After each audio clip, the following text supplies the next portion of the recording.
7 voiles pour une tête de prophète avec l'opéra de Richard Strauss. Salomé, du 22 janvier au 2 février au Grand Théâtre de Genève. Ce vendredi, l'OCG présente Werther, un opéra en 4 actes de Jules Massenet. Reportage durant les répétitions dans un instant. Le muséum est fermé, mais ses collections jouent les dialogues insolites, comme à la Bibliothèque de la Cité. On s'y rend tout à l'heure. Un vaisseau d'art sur la plaine de Plainpalais, teaser en fin d'émission. La culture à Genève, c'est culte. C'est l'histoire d'un amour impossible. Werther est très amoureux de Charlotte, mais celle-ci doit se marier avec Albert. Le romantisme a son paroxysme, jusque dans la musique. La musique de Massenet, c'est une musique qui est à la fois extrêmement passionnée, qui est extrêmement colorée, qui va chercher dans plein de registres différents. En 3 minutes de musique, on a un air qui reste dans la tête avec quelque chose de très profond, de très intense au niveau des sentiments. Puis ensuite, on passe dans complètement autre chose. Et de tout ça vient une espèce d'immense fresque qui représente les amours de Werther et Charlotte. Sur scène, avec l'Orchestre de chambre de Genève, plusieurs grandes voix du répertoire français, dont le ténor Penepati et la mezzo-soprano Adèle Charvet. C'est quelque chose de très spécial parce que c'est la première fois qu'ils vont aborder ce rôle en entier avec nous, avec l'Orchestre de chambre de Genève.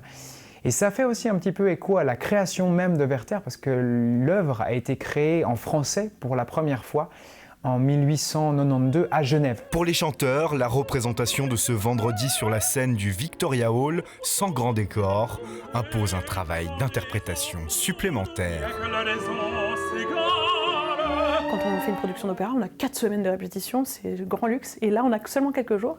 Et donc il faut aller vraiment à l'essentiel. On fait une petite mise en espace très légère, mais qui essaie de donner les bonnes indications, les bons indices, pour que tout soit lisible, sans brouiller l'action. Le rapport entre chanteur et orchestre, un travail d'écoute et de corps qui se portent mutuellement. C'est la même intention, la même intensité, le même plaisir de jouer les notes, mais vraiment deux nuances en plus. Les jours précédents, nous travaillions qu'avec piano, et donc là, on est vraiment dans la mise en place. En fait, on se découvre. Ils nous entendent chanter pour la première fois, on les entend jouer pour la première fois aussi, et donc il s'agit de se familiariser les uns aux autres et de se rencontrer. Werther, un opéra à voir ce vendredi 31 janvier sur la scène du Victoria Hall. Un dialogue insolite. À la Bibliothèque de la Cité, les collections du muséum, actuellement fermées pour travaux, rencontrent les créations d'élèves de première année de l'ESBDI, l'école supérieure de bande dessinée et d'illustration. Nous avons sélectionné donc 15 espèces principalement locales. Nous les avons présentées aux élèves de première année de l'école. Et puis l'idée c'était qu'ils s'approprient le sujet de chacun de ces animaux. Et puis ils en ont tiré de ça 15 petites histoires biodivertissantes, comme on les a appelées, sous forme de bande dessinée. Pour certains, c'était même une toute première de réaliser un récit d'une quinzaine de pages, très construit, très scénarisé. Et pour ça, on s'est bien rendu compte que c'était un sacré challenge. Et on les a accompagnés. Des spécialistes du muséum et des experts des bibliothèques municipales ont conseillé les élèves tout au long de leur création en leur laissant une liberté totale sur le plan artistique. Max, qui a choisi de s'intéresser à la chouette chevêche, nous propose un véritable polar, l'histoire de Papa Chouette qui disparaît après une partie de poker. La mère de famille décide de mener l'enquête sur son mari disparu en allant interroger chaque personnage qui participait à la soirée poker. Donc elle fait face à un moineau, premièrement, puis à un renard. Et ce choix de ces deux animaux, c'était l'intérêt de montrer un petit peu la relation interespèce entre un prédateur et sa proie, et quand le prédateur est la proie d'un prédateur plus grand avec le renard.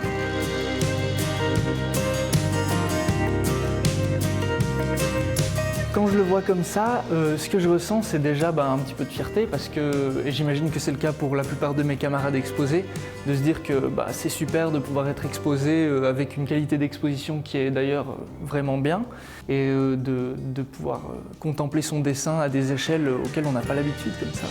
Dans l'exposition, les illustrations des élèves côtoient l'animal naturalisé provenant des collections du muséum.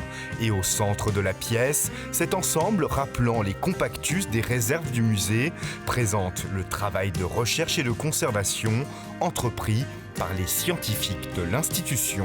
On navigue entre imaginaire et science, mais c'était important que le muséum soit au cœur de l'exposition. Finalement, sans ce travail de recherche et de conservation, on ne connaîtrait pas toutes ces espèces.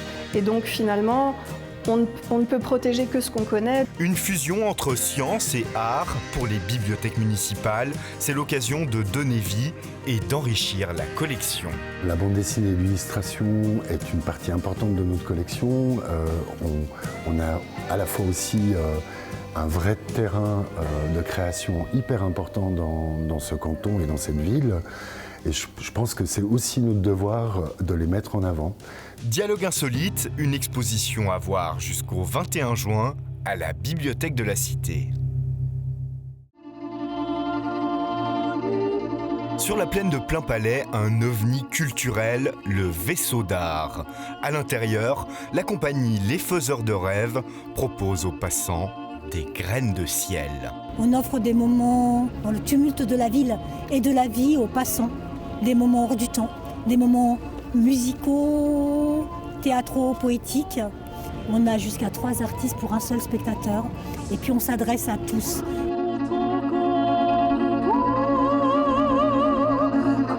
Une trentaine de participants dans la journée profitent de cette expérience et lorsque la nuit se lève, la compagnie prend de la hauteur pour rayonner au-delà du bus. On n'a pas envie aussi de laisser des gens sans nourriture artistique, donc on se dit on finit parce que notre spécialité, l'art pour tous, l'art pour tout le monde, l'art urbain. Donc on finit sur le toit Seine par un spectacle qui s'adresse à toute la plaine.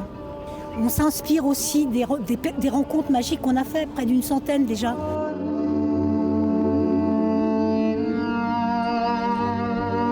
Proposer de l'art de rue en plein mois de janvier, un challenge pour les artistes, mais une façon subtile d'éclairer la journée des passants. C'est là où le moment où les gens ils ont plus besoin de chaleur, de s'évader, de ressources.